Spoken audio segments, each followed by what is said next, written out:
Yeah, Lee, everyone. It's Lee here. I'm going to go ahead and get into lesson 7 of the Introduction to Nahuatl lesson series. And so I'm going to go ahead and discuss the mind shifts that are essential to understand Nahuatl. Now, this is a really, really important lesson because I'm going to be talking about the differences, the major differences between Nahuatl and the languages that we're familiar with, English and Spanish and other Western languages.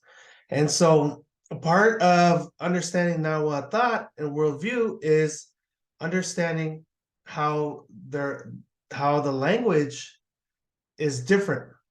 Okay. And like I said, I've been learning Nahuatl intensively for a while now, almost a year. And I wish I would have kind of known these before because I found myself often confused or unsure about how to, construct sentences or the order of words and things like that. The thing about the mind shifts that I'm going to show you is that they actually make learning Nahuatl very easy. It's a really, so if you understand these, not only will you have a little bit more understanding of the Nahua worldview and Nahuatl, but you'll also understand the language and it'll help you learn it in the future if that's what you decide to do. So let's go ahead and get into it. We're going to start with this is a big one. This one, it took me a very, very long time to wrap my head around. And I see so many people struggling with this one because there's no verb for a state of being. Okay, for example, in English, we can say I am, right? I am hungry. Okay, I am hungry. This verb right here does not exist in Nahuatl. So you say, wow, what is happening? Yeah, that's weird, right? So same thing with, Spanish. Yo tengo, right? Hambre. Okay. So we wouldn't say, Nahuatl would not say I am hungry or I have hunger. There's a different way of doing it, which I'll talk about next. And for my Spanish speakers out there, I'm talking about the ser verb and also the estar verb. None of these exist in Nahuatl. And for English, I guess a formalized way of writing it would be to be. Okay, that don't exist. So it's it really is a huge shift that we have to make when we're talking about Nahuatl. So here's the big implication here. Okay, the verb, there's no verb for am or to be or said or estar. What happens in Nahuatl is the verb is, that component of being is actually embedded in the noun, which is a very common thing in a lot of other non-European languages, right? But of course, with our Westernized minds, it's very hard to understand. So, for example, we have ak. Ak is water. Okay, everybody says it's water, but if we're thinking about it in terms of, okay, there's a lack of a verb, it's water and it is water. So it's like the state of being water, right? And so that's how we have to perceive it. It's water, but it is water, because that to be, like I said, is connected to the noun. There's no verb for the to be. Same thing here, chantli. Chantli means it's a house, but it also means it is a house. So again, that idea of being, it is a house. Okay, and this is the way that Nahuatl speakers will perceive it in their minds, right? And so very, very important mind shift, especially when we're going on to the next level and we're like constructing sentences. A lot of people will try to use ka. This is ka, and a lot of people starting out to learn Nahuatl will think, oh, ka means is or to be, a state of being. Because if you look at a lot of the texts from the 1600s, and 1500s, they used ka a lot in a place where we would expect the to be portion, like the M portion, right? And so it's easy to read those sentences and say, oh, ka means to be, or it is, but that's not the case. Ka is a very interesting particle, and so it means something more like it is a fact that, or certainly, and it's really only used for extra emphasis, and it's not even required. And so we see it a lot in like more like the formal writings, maybe like the Codex Florentine and those kind of codices, and it's more formal. You'll see that it's not required. A lot of modern day speakers don't use it, depending on the variants. Uh, with the caveat being that all of the central varieties, the closer you are to Mexico Tenochtitlan, the more likely you are to use something like this, right? The closer it is to classical Nahuatl.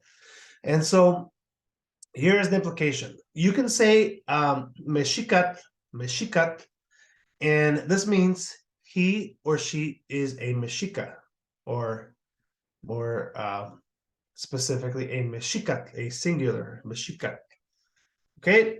And so that's what this means. It's not just Mexicat, it means he or she is a Mexicat. And if you add ka Mexicat, you're just adding that extra emphasis. So you're saying it is a fact that he or she is a Mexica. Okay, so it is a fact that he or she is a Mexica.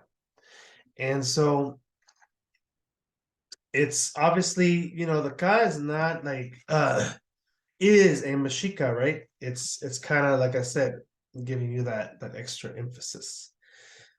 When you don't have a prefix here, it always means third person, which is another thing that I'll talk about later. But that's why I'll talk about this later if you're confused about why it's he or she. Now, another example is ka tsatsi in pili. It is the case that the child is shouting. So in this case, so like it is a fact that, or in this case, it is the case that is the ka part. Okay, ka. So again, it's extra emphasis. We can imagine that we don't have this ka at all in this sentence, and it's totally fine. You can say tati in pili, and it just means the child is shouting, which makes sense. So again, a lot of people use the ka in place of it is or am, but that's, or estar or said, but that's not the case. We don't use it like that. It's not a verb that means to be. Okay, so that's a huge misconception that a lot of people have. And so that's not the case there. And so let's move on to the next part here, which is, okay, Nahuatl is extremely context-based. Like you have to understand the context in which we're talking in order to understand a lot of the time. And so it's very, it's not like, it's not as clear as it would be in English or Spanish. And so the good thing about that is it makes it a little easier, like I said, to learn it, because there's not as many rules of formality, to like, oh, you have to say it like this, right? So it's based on the context. So you have verbs in the third person. Cuica is often translated to sing, cuica, but it actually means he, she, or it sings. So we can say cuica, and it could mean the bird is singing. We can say cuica, it could mean the boy is singing, or cuica could mean the girl is singing. Okay, there's no gender in Nahuatl. And so that's a big thing that we have to wrap our heads around, right? There's no gender when you're talking about the third person. And so you just have to figure out, well, what are we talking about? And in this case, if you have a picture of a bird, well, it's the bird that is singing. A lot of times people will say that cuica means to sing, but that's not the case. It actually means he, she, or it sings. It's the third person, because again, there's no prefix in the third person verb as well as the noun. So in Nahuatl, the third person lacks prefixes and suffixes. So if you just have a verb, it just means the third person. Now we have verbs with multiple meanings as well. Okay, so I mean, we have this in English and Spanish as well, you know, depending on the context, but there's certain verbs in Nahuatl that will have like 5 different meanings. And it's like, well, what are you referring to, right? And so you have to look at the context of the sentence and the what's happening around to actually figure it out. And so we have some examples here. So we have ni meets tlasotla. This means I love you. Okay. And we have nik tlasotla means I love him, her, it. I love the you part is this, the meets. So now what we can actually and then the ni is the I part here. Okay. And so we can actually specify, okay, who am I directing this towards? So I love you. Okay. But again, with the third person, it's not always clear. So this is Nik referring to the third person. So Nik, so it means I love, and then him, her, it. And you have to use the context to figure out what exactly you're giving your love to in this case. So an example of that is like like modern speakers will give enough context for you to understand. Like, for example, they say Nik tlasotla in chichi, right? So that means that I love the dog. I love the dog. So usually when you use the third person, you're gonna add the subject or the object you're giving that to at the end of the sentence, and so that clears it up. But if you just see this in isolation, obviously you're not going to know. You can all there's also like ni meets choktia. Ni meets choktia means two things. It means I cry for you, so I cry for you, or it could mean I cry you, I make you cry, I make you cry. And so there's two different meanings, of course, depending on the context. If I'm crying, obviously that's what I'm talking about. If you're crying, that's what I'm talking about. So again, really context based. Then you have ki tlasotla in chichi. Now this is an interesting one because there's no since there's no prefix, we don't know who the person is, and so it could mean he, she, it loves the dog. This is the dog, or it could mean that the dog loves whoever this is, the ki. So it can be confusing, okay, but it just has two different meanings depending on the situation. Here's some more examples here. You have so I talked about these already. You have the verb newa. Newa can mean I rise, it can mean I depart, I am brave, or I carry something heavy. So 4 different meanings for newa. Which one we're talking about? Just depends. You know, if there's a picture of somebody getting out of bed, probably it's I rise, newa. Someone leaving, newa. Okay, someone doing something courageous, newa. And so again, a lot of the verbs are like that. It can be really frustrating and confusing, but again, you gotta rely on the context. And then we have these quantifiers. Okay, so these quantifiers are talking about the quantity of objects. The weird thing about Nahuatl is if you're talking about a house, chantli, it could mean it is a house. But it could also mean they are houses because there's no way to pluralize chantli. And so that one, again, you have to deal with the context of it. So this word is the same for these two concepts. It is a house and they are houses. Same thing with tet. Tet, it is a stone, or it could mean they are stones. I don't know. Look at the context.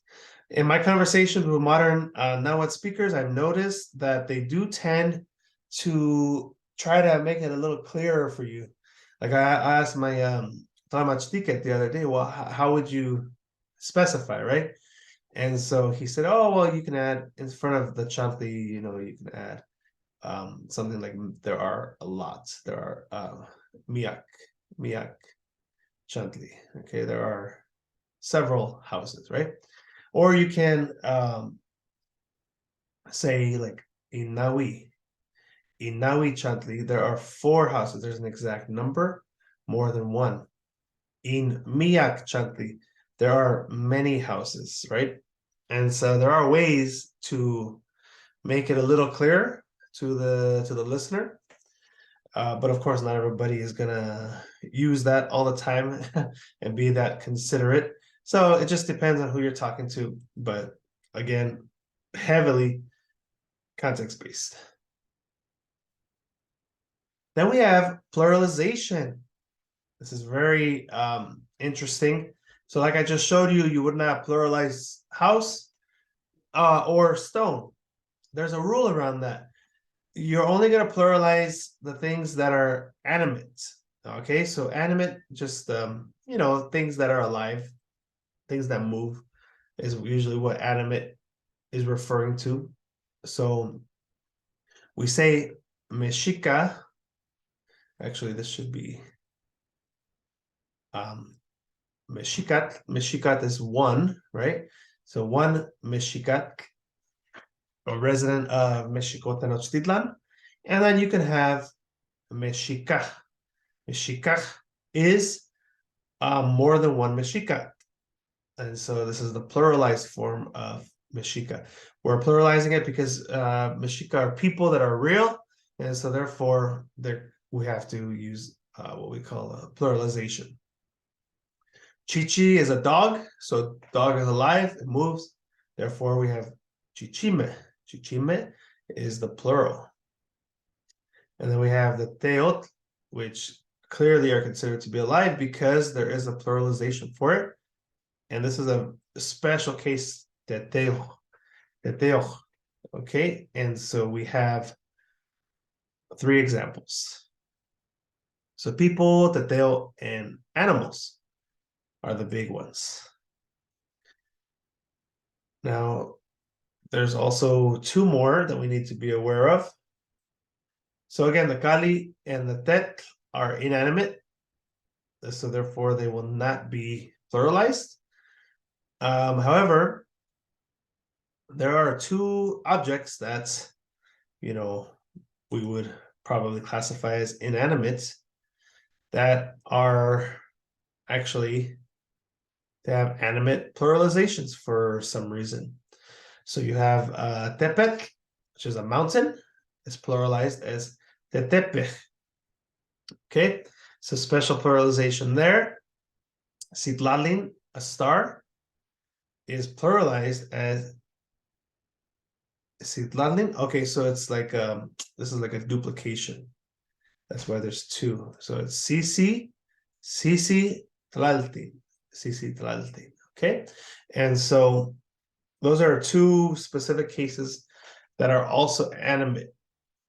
And probably, if you're looking back in the history of the Mexica, probably the reason why they're animated is because, you know, the back in the old days, in the pre-Columbian times, you know, the mountains and the stars were considered to be, you know, teteo.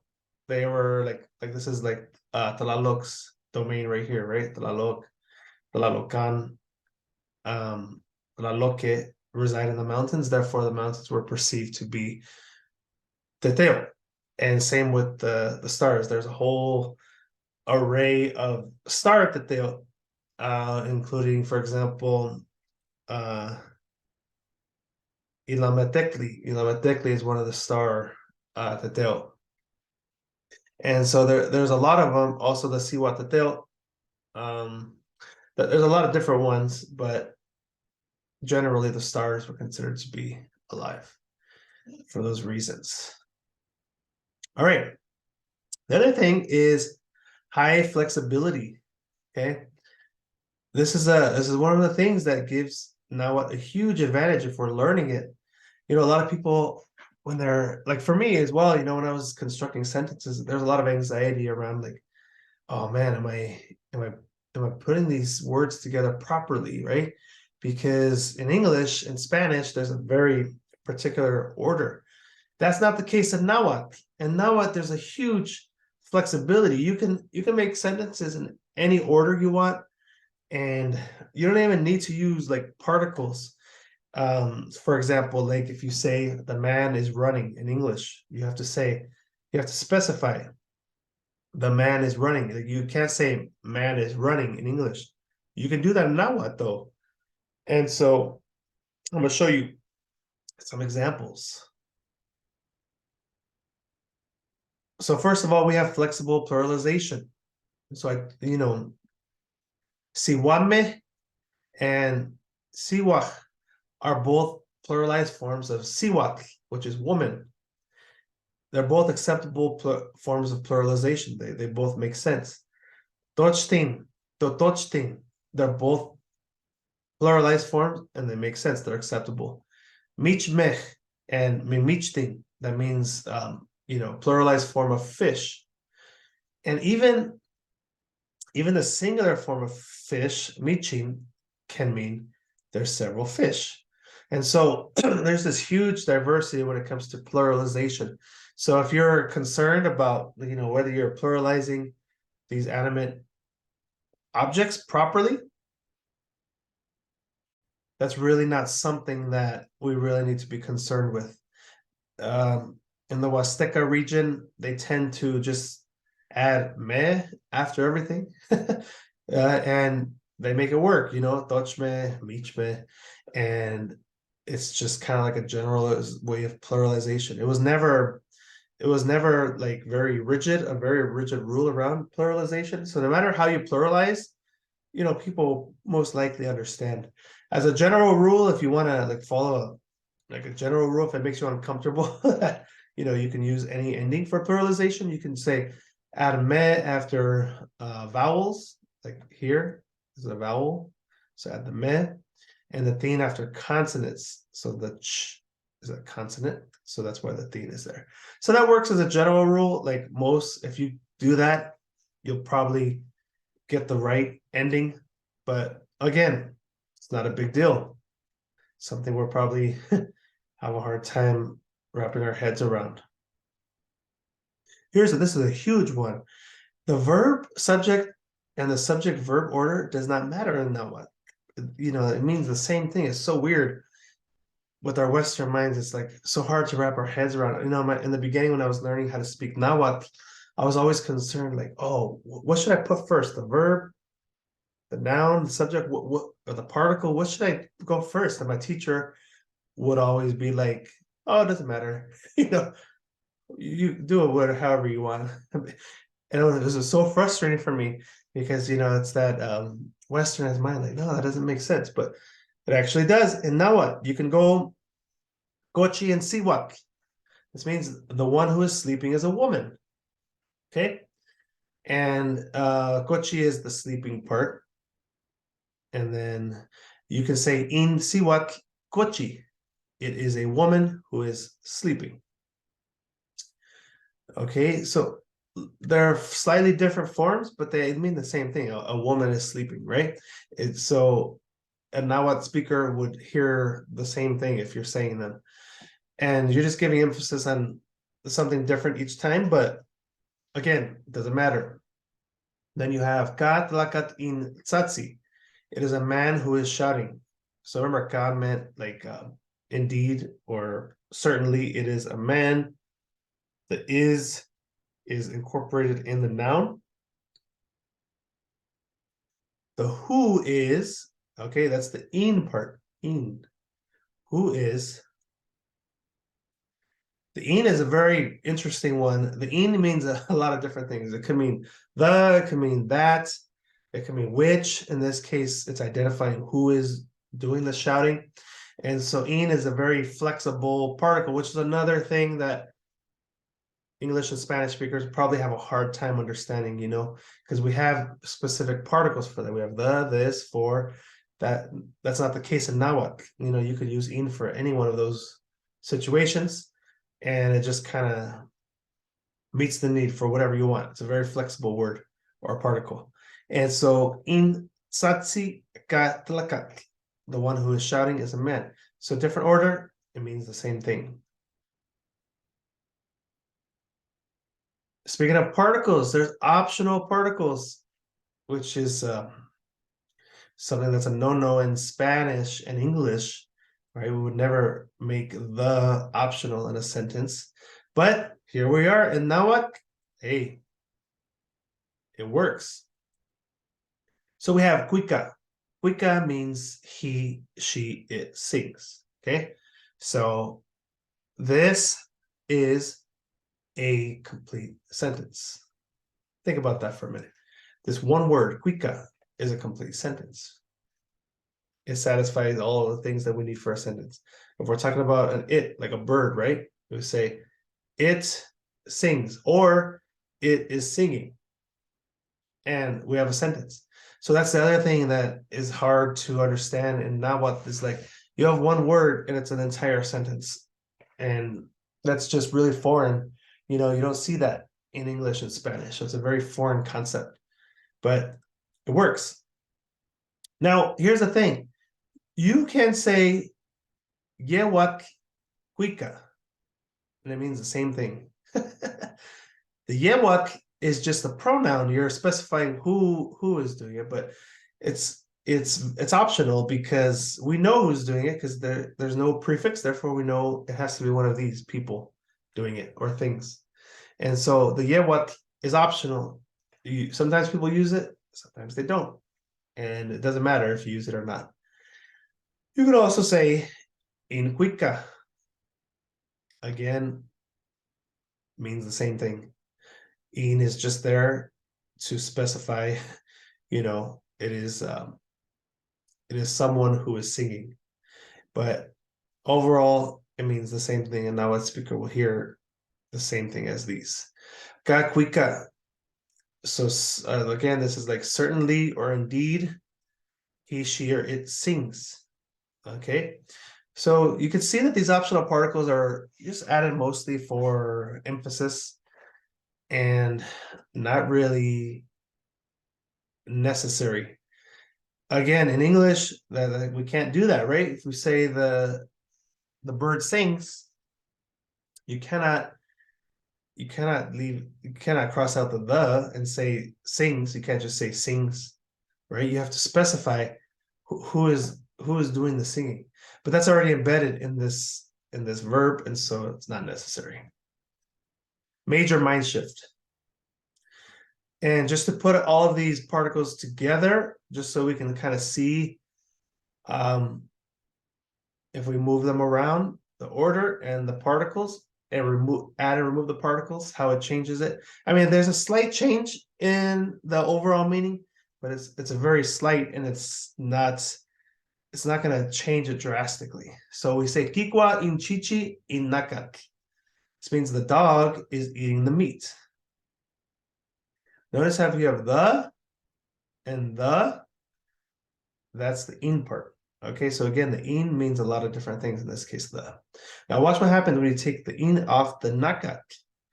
It means the dog, because you still have the here, the dog is eating meat. So it's no longer the dog is eating the meat, it's the dog is eating meat. I mean, it means the same thing, slightly different. In chichi kikwa in nakak. So look, here we change the order. So we put the subject in the beginning. The subject is the dog. You put the verb in the end.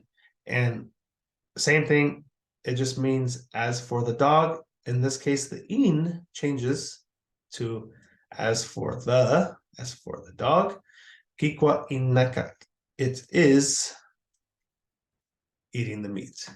Okay, so this is a really great example of how that in meaning can change depending on the context or where you're putting it. So in is here, and so therefore it's changing the overall meaning to as for the. Then we can use kachichi in kikwa in nakak. It is a dog that is eating the meat, or certainly it is a dog that is eating the meat.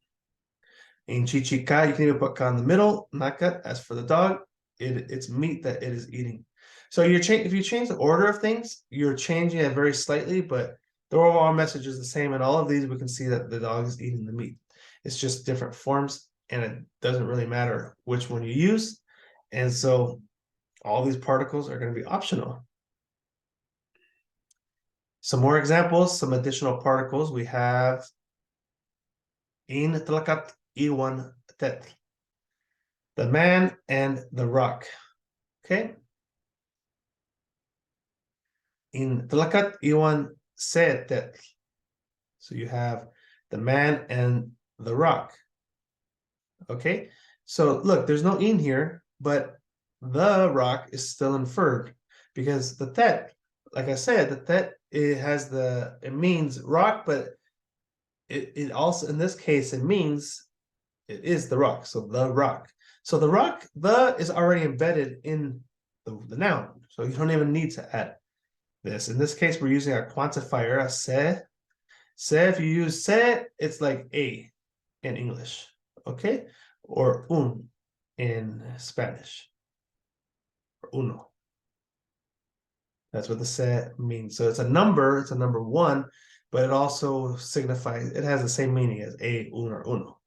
Okay, so the man and the rock, or you could say the man and one rock, or a rock.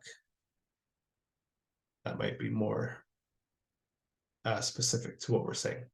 And then you have in tlakat iwan in tet. So if you want to add the in front, again, totally optional. You can do that. You can also do this.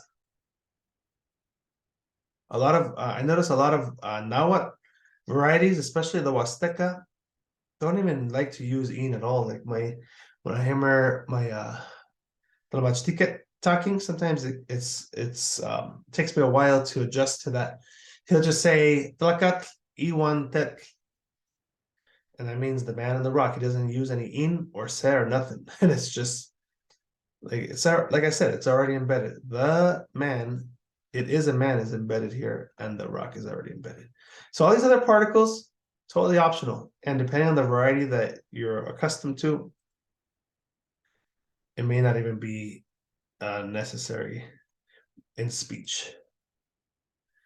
Again, the pronouns are also optional. We can say newat ni siwat. That means I am a woman. Or you can say ni siwat. That means I am a woman. Okay, the newat just means like it's a pronoun specifying me. Okay, so it's just extra emphasis. Maybe you can think of it in terms of like, as for me, I am a woman, and this is I am a woman. But overall, same message. And again, pronouns are 100% optional. Lastly, this is my favorite because when you're learning Nahuatl, it's got a predictable and a very logical word construction. It's not like English. A lot of people have a very hard time learning English because it's a lot of times it's not logical. There's different forms of verbs and they change depending on the situation. And that's very frustrating to a learner because if you're trying to predict how it's going to change and it's not correct, it's like, well, what's the rule?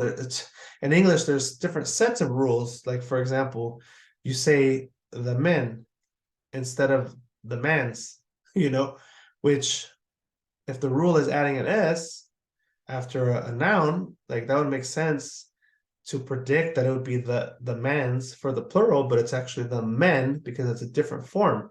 You see what I mean? Sometimes you add an S, sometimes you add an ES, and sometimes you don't even add an S. You change the letters embedded in the word. And so that we don't find in Nahuatl, which makes it so much easier. It's such a logical language. And it's, you can think of it like puzzle pieces, actually. Like, as long as you know how the puzzle is supposed to be formed, right? You can know, oh, I need this piece here, I need this piece here. And it makes it really easy to learn in that case, especially if you have like a mathematical mind. And so one of the things that makes it really nice is that there are rules that exist in Nahuatl that avoid having two vowels or two consonants together. Two vowels or two consonants together sometimes are not even pronounceable, or sometimes it's just hard to pronounce. And so the thing I love about Nahuatl is anything that's hard to pronounce will be avoided. Like the rules avoid these awkward sounds. And it makes our lives much, much easier. So for example, we can say, or no, we can't say, for example, que tlasotla. We could try, but we cannot say that. And so we add a K if we're talking about the third person. So in this case, it would be like, you know, a person loves. A person loves somebody or something. And so in this case, the K is not pronounceable. So now what? And the rules are always predictable. You just add an I. So, and now what? The general pattern is to have a consonant, a vowel, consonant, vowel, consonant, vowel. And so now what kind of likes to keep it that way? Vowel, consonant, because it's easier to pronounce. And so, the rules are very easy to predict. So you have ki tlasotla instead of k tlasotla. And sometimes you'll end up, when you're putting words together, you end up with something like this, where the I and the A are stuck together. And so it's like niamiki, two vowels together. We can condense that into namiki, and namiki is preferable when we're following the rules, trying to avoid two vowels. So anytime you see two vowels together, a lot of times one will get eaten up by the other. And so it's just a matter of understanding the rule. But it makes it nice to be able to pronounce. And in the lesson where I was talking about the origin of Mexico Tenochtitlan, I was mentioning that a lot of people think that, Mexico comes from, or means the belly button of the moon. But if you look at the construction, you're putting a ts and a sh together. So that is a very awkward sound because it's two consonants together. And we know in Nahuatl, that's not desirable. And so this is one of the things that makes it highly unlikely that Mexico means on the belly button of the moon, or in the belly button of the moon, because Mexico is two consonants together. So anytime you see that, we're gonna know, like, okay, that wouldn't be a Nahuatl construction. Another one is, and these two were the ones that were the most unlikely for Mexico. If you want to know the meaning of Mexico, check out my video. I believe it was lesson 5, where I discussed that in detail. But this one is also, I just put this in here so we can see an example. These are two consonants together, and then this is two vowels together.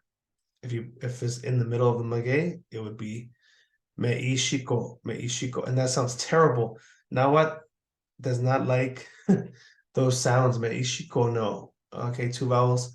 And so one vowel has to eat up the other, and there's rules around that. And so that makes our lives much easier when we're trying to pronounce words. Lastly, we have the verbs. Oh, the verbs are amazing. I really, now what is a very verb-based language. There's a lot of verbs. If you're learning the language, there's so many verbs that we have to learn. But here's just a quick example. You have choca, means he cries, or it could be he. In this case, we'll just say he, for the sake of like not saying he, she, it all the time.